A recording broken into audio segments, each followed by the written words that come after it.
You were hurt, maybe by someone who never apologized, maybe by someone who didn't even notice, or maybe the hardest kind of wound, the one you gave to yourself, slowly, over time.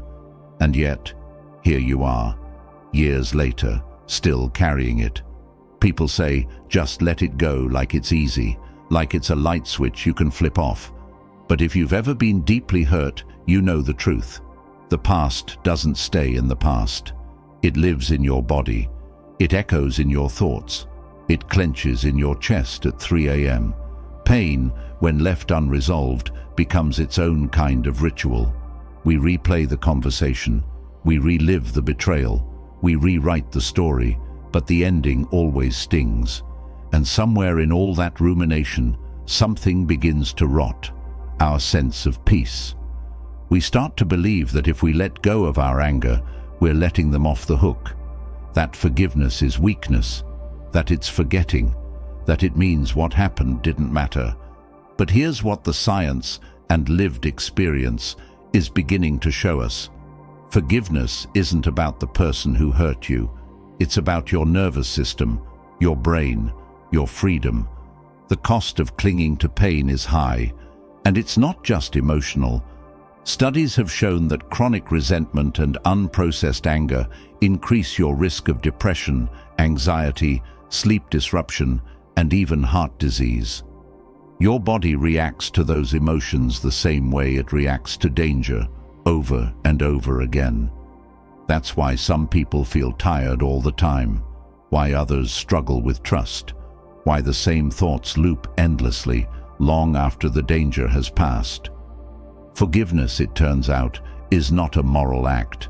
It's a biological one, and understanding that changes everything. This video isn't about pretending nothing happened. It's not about minimizing pain or forcing some hollow positivity. It's about showing you what your brain is actually capable of when you choose to loosen your grip on the past. It's about learning how forgiveness, real, earned, grounded forgiveness, can rewire your brain, calm your body, and gently lead you out of survival mode.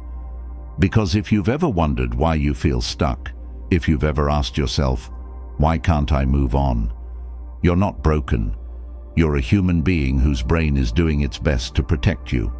But maybe now, it's time to teach it something new.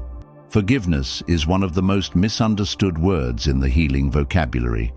Say the word, and most people hear something like this: pretend it didn't hurt. Let them back in. Be the bigger person. No wonder so many people resist it. But real forgiveness, the kind supported by neuroscience and grounded in emotional truth, is none of those things. In fact, forgiveness has very little to do with the other person at all. Let's start with what forgiveness is not. It's not condoning what happened. It's not forgetting. It's not denying your pain. And it's definitely not reconciliation unless you choose it to be. Forgiveness doesn't mean you have to welcome someone back into your life. It doesn't mean they were right. It means you're choosing to release your nervous system from the chokehold of chronic stress, bitterness, and emotional exhaustion. Because here's the truth. Every time you relive that memory with anger, your brain fires the same neural pathways. It reinforces the pattern. It deepens the groove. It strengthens the association between that person or that event and your present state of fear or pain. That's not justice, that's a loop. Forgiveness, in this context, is a neurological intervention. It's a choice to stop feeding the circuits that keep you stuck in threat mode. It's the moment you decide, I don't want this story to define me anymore. I don't want to carry the emotional cost of someone else's behavior. And research backs this up.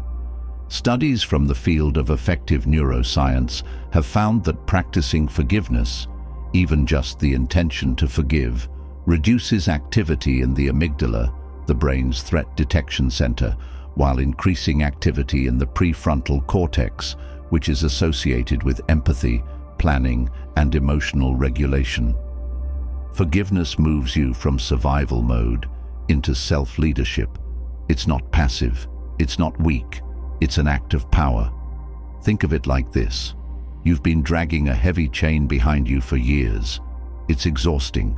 Forgiveness doesn't mean the chain never existed. It means you've decided it's no longer yours to carry. So before we go any further, ask yourself, what story am I still rehearsing? And what is it costing me, physically, emotionally, mentally, to keep it alive? You don't need to answer now. But as we begin to look at the brain science behind resentment and release, let that question sit with you, because forgiveness might not change the past, but it can absolutely change your future. If this content is making sense to you, click the subscribe button and subscribe to the channel. Thank you for your support. You don't just remember pain, you relive it biologically. That's what makes trauma and resentment so powerful. They don't stay in the past. They hijack your present. Neuroscience has shown that holding on to anger or unresolved hurt activates your brain in much the same way a threat does. The moment you recall the event, your body reacts as if it's happening again. Your heart rate increases, muscles tense. Cortisol, your stress hormone, spikes. Your amygdala lights up. The amygdala is your brain's alarm system. It doesn't think in logic or language. It only knows safe or danger. And when you're holding on to resentment, the amygdala doesn't know the danger has passed.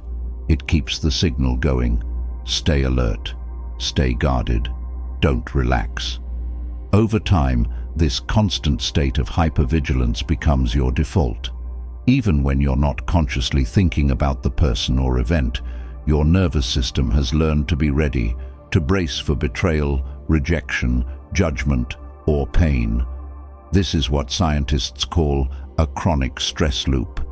In this loop, your amygdala becomes more sensitive.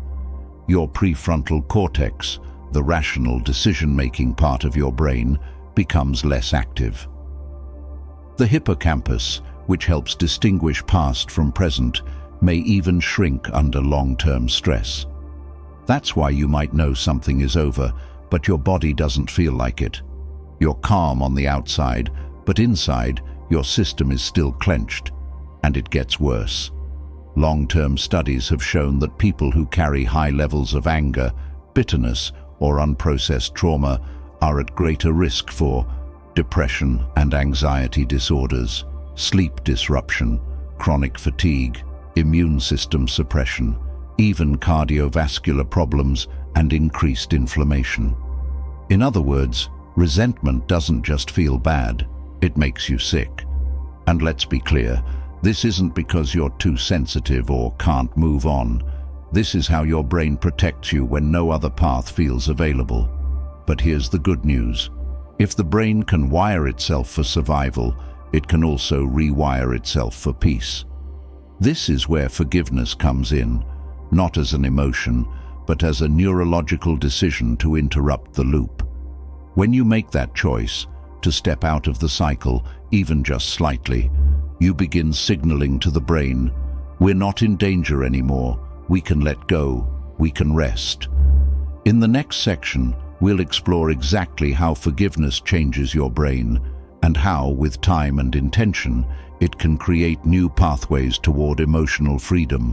What happens when you choose to forgive, not just in theory, but internally? The answer isn't just psychological, it's physical.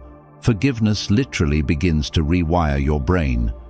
Researchers using fMRI, functional magnetic resonance imaging, have discovered that when people engage in forgiveness, even when they simply imagine forgiving someone, specific changes occur in the brain. Activity in the amygdala decreases. The brain begins to quiet its alarm system. The prefrontal cortex, responsible for decision-making, empathy, and moral reasoning, becomes more active. The anterior cingulate cortex, a region involved in emotional regulation and impulse control, lights up. There's a strengthening of neural circuits tied to empathy, perspective-taking, and self-awareness. In short, Forgiveness shifts the brain out of survival mode and into a state of emotional regulation and integration. This isn't just theory, it's visible. In one study published in Neuroimage, participants were asked to recall people who had wronged them. Those who practiced forgiveness showed significantly less activation in the brain's threat response regions and more in areas tied to emotional control and connection. So what does that mean for you? It means that every small act of forgiveness, even just thinking about releasing resentment, helps your brain form new pathways. Pathways that say, I am safe now. I choose how I feel, not my past. This experience no longer has power over me. This is called neuroplasticity, the brain's ability to change its structure and function based on your repeated thoughts and behaviors. And it's powerful, because just as trauma trains the brain to expect danger, forgiveness trains the brain to expect peace, to look for safety, empathy, and meaning instead of pain. But let's be clear, this isn't instant. Forgiveness isn't a switch you flip. It's a practice, a decision made again and again. You might forgive someone in the morning and feel anger again by evening. That's okay. Each time you choose to lean back into compassion, into release, into the desire for peace, your brain is building the habit of letting go. And over time, this rewiring doesn't just ease emotional suffering, it protects you against it. Studies show that people who regularly engage in forgiveness practices report lower rates of depression, better stress resilience, improved immune response, increased satisfaction in relationships, and a stronger sense of personal empowerment. You're not just letting go of the past, you're shaping your future. In the next section, we'll walk through practical tools and daily practices that can help you turn this science into action, no matter where you're starting from.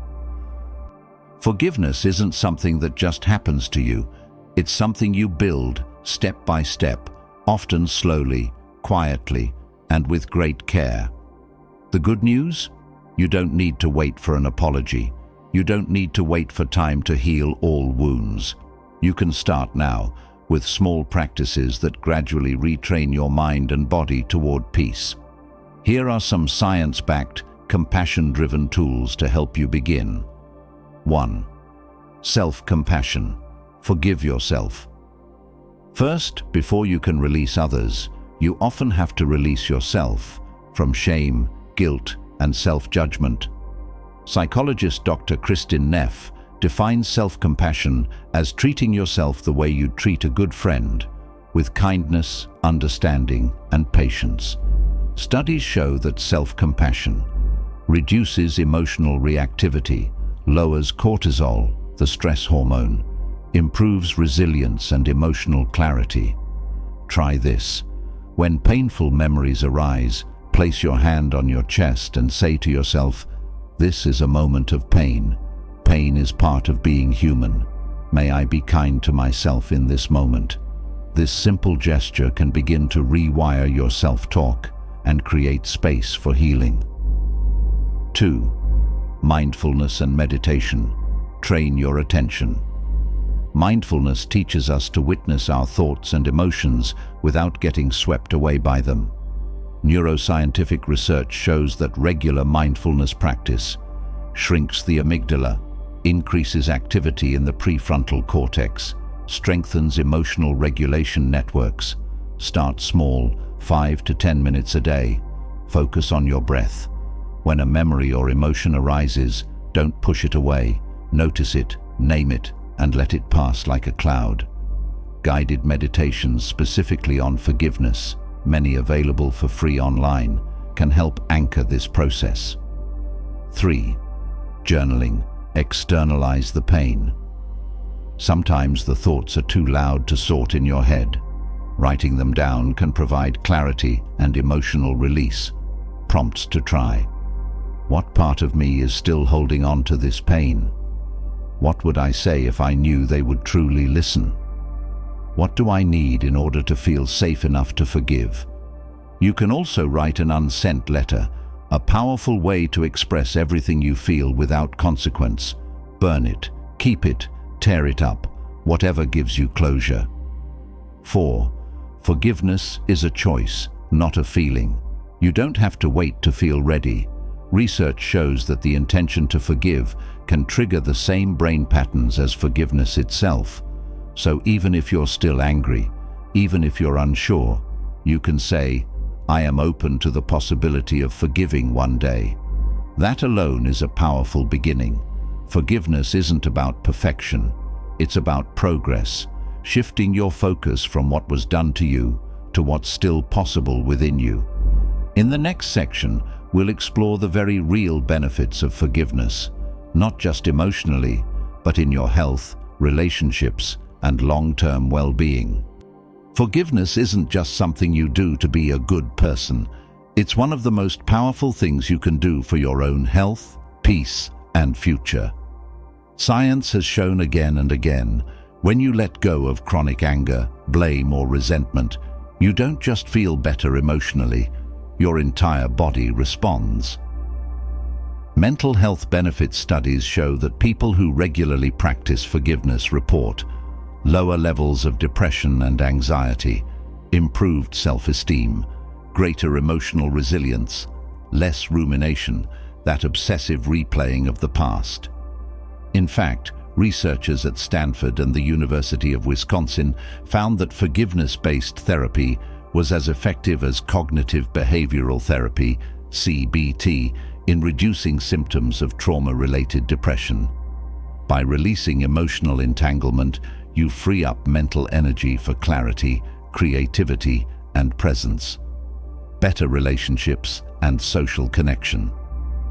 When we're trapped in cycles of blame or unresolved pain, it doesn't just affect the person who hurt us. It bleeds into all our relationships. We become guarded, distrustful, reactive, even toward people who don't deserve it. Forgiveness softens that armor. It allows you to set boundaries without hostility, express your needs without fear, show up to relationships with an open heart, not a defensive stance. Forgiving someone doesn't mean you let them back in, but it means you stop letting their memory dictate your emotional availability to others. Cognitive and neurological gains. The act of forgiving engages brain regions tied to executive function, empathy, and emotional regulation. This doesn't just improve how you feel, it improves how you think. Forgiveness has been associated with improved decision-making, greater emotional intelligence, reduced impulsivity and aggression. Your brain becomes better at choosing response over reaction. Physical health improvements. Chronic stress from unresolved anger taxes your entire body, but forgiveness has been shown to lower blood pressure, reduce inflammation markers, improve immune function, lead to better sleep and lower heart disease risk.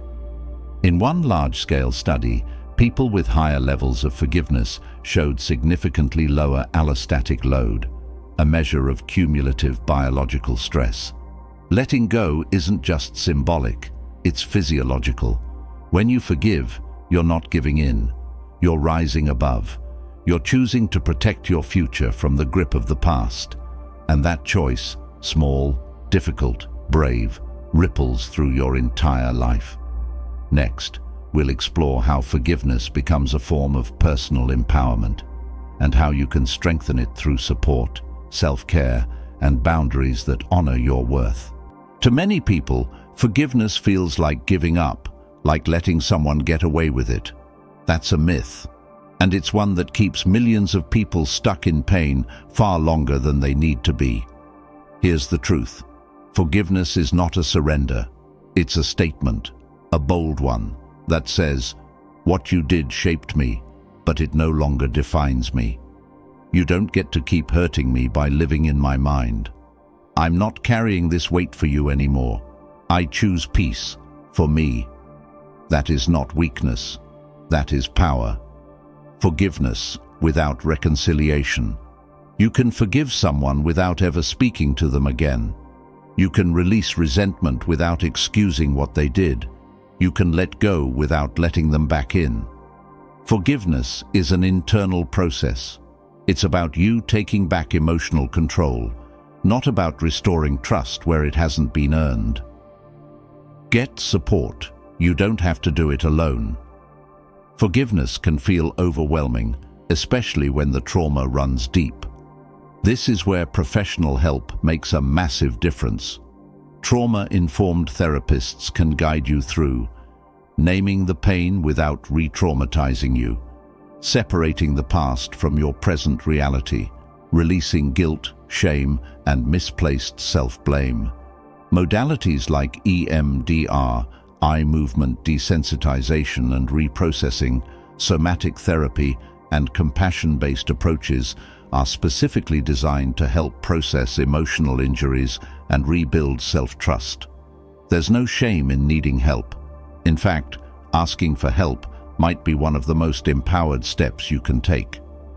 Prioritize self-care. Along the way, forgiveness is emotional labor, and labor requires recovery.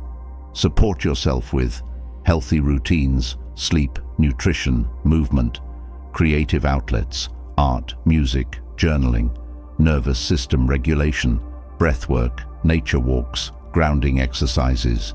Don't rush. Don't force it.